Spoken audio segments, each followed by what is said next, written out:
Shalom, bertemu lagi dengan Ibu Deborah untuk pelajaran kelas 5.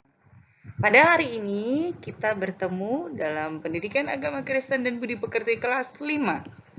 Hari ini pada pertemuan ketiga pelajaran 2, dampak dosa bagian 1.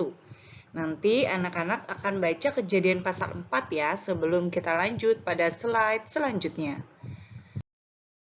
Kita akan bercerita pertama-tama tentang seorang ayah dan ibu, yaitu Adam dan Hawa, yang mempunyai 2 anak laki-laki, yaitu kakak pertamanya bernama Kain dan adiknya bernama Habel. Lalu,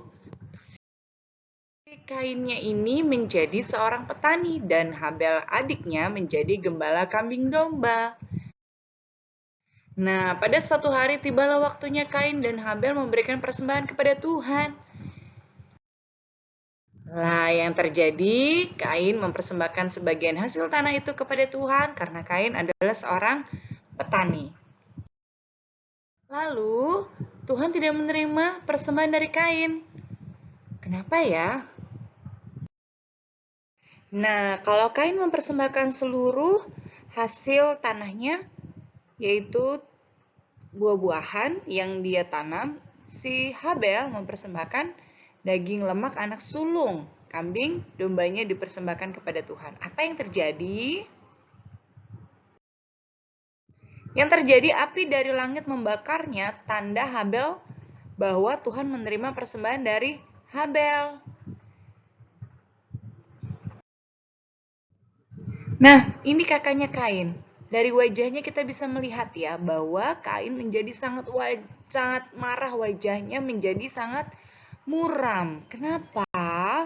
Karena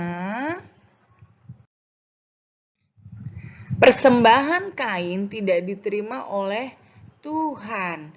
Dan Tuhan mengingatkan agar Kain harus selalu berbuat baik agar tidak berdosa. Karena firman Tuhan mengatakan, Kain dosa sudah mengintip. Nah, kita hati-hati ya kalau kita sudah mulai marah, kita mulai dengki, kita mulai iri. Nah, akhirnya Kain mempunyai rencana yang jahat. Lalu Kain mengajak Habel pergi ke padang. Apa yang akan dilakukan Kain? Karena wajahnya masih wajah yang sangat marah, iri. Kenapa sih persembahan Habel yang diterima dan persembahanku tidak? Nah, lalu tiba-tiba Kain memukul Habel, adiknya sampai luka parah dan sampai meninggal. Wah, sedih sekali ya. Kenapa Kain begitu jahat terhadap saudaranya sendiri? Nah, tapi Tuhan tahu perbuatan jahat Kain. Tapi Kain tidak mau mengakuinya. Kenapa Kain tidak mau mengakuinya? Karena Kain masih dalam keadaan marah, karena Kain ada rasa iri, karena Kain ada rasa dengki. Padahal Tuhan itu tahu segala sesuatunya. Tuhan itu maha tahu. Maka dari itu kadang orang tua itu sebenarnya tahu apa yang jadi perbuatan kita. Tapi kadang tuh orang tua bertanya lagi sama kita, kamu habis ngapain?